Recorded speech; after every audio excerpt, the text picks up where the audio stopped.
Hello, welcome to History and Art Secrets, the YouTube channel specialized in video stories in the wonderful world of history, art and tourism. Are you ready for a new journey in search of knowledge? The Gondrand shipyard massacre was a massacre that occurred near the Ethiopian town of Mai Lala at dawn on February 13, 1936 during the Ethiopian War. Almost all the Italian workers of a Gondrand shipyard responsible for road construction were killed following a guerrilla operation by Ethiopian soldiers under the command of Ras Imaru. The massacre occurred at the same time as the Battle of Amber-Aradam, fought from February 10 to 19, about 200 kilometers to the south. The massacre cost the lives of 85 people who were barbarically murdered. The Società Nazionale Trasporti Gondrand was building roads and had set up its shipyard near the village of Daro Takal, engaged in widening the road between Asmara and Adua. The construction site hosted about 100 Italian workers. The head was the engineer Cesare Rocca, accompanied by his wife Lydia Maffioli. Although there were garrisons of Italian troops in the area, the construction site was not protected. On the night between 12 and 13 February 1936, a band of between 200 and 600 warriors of the Ras Imaru, under the command of the Fitaurari Cenfe, attacked the construction site, conquering it after a brief resistance. The construction site was equipped with 15 muskets for defense.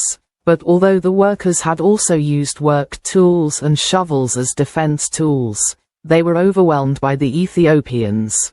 68 Italians and 17 Eritreans were killed in a couple of hours, except for 2 Italians, Alfredo Luzetti and Ernesto Zanoni, who ended up prisoners and later freed. The massacre was discovered a few hours later by a unit of the 41st Regiment. The soldiers found that many of the bodies had been badly mutilated or castrated. Captain Armando Rizzi of the Engineers distinguished himself in the action, leading his company to put to flight an Ethiopian rearguard patrol, an action that earned him the Cross of War. There were also signs of the explosion of the shipyard's powder magazine on the site, which had caused the death of 40 Ethiopian warriors. Lydia Maffioli was shot dead by her husband to avoid her capture and violence. After the massacre, the Italian soldiers began a harsh reprisal against the population of the surrounding area. 23 natives were shot to death near the shipyard. Reports of violence against the population subsequently reached the Italian authorities. On 7 March 1936, objects from the looting of the shipyard, belonging to the engineer Rocca, were discovered by the Spahis of the 2nd Italian Army Corps in the Tukul of the village of Ardi Anfito, and the inhabitants were killed in retaliation. A group of people sheltering inside a church were massacred and burned by the 109th Brigade.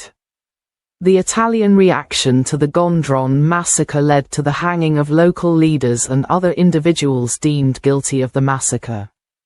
The bodies were left exposed on the gallows for a long time at the mercy of vultures as a future warning to the local population.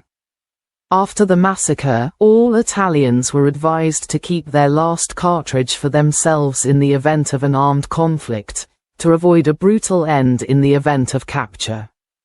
On March 9, 1936, the Secretary-General of the Ministry of Foreign Affairs Fulvio Suvic presented a complaint about the massacre to the League of Nations but received no response, as after a few weeks the events led to the occupation of Ethiopia by Italy.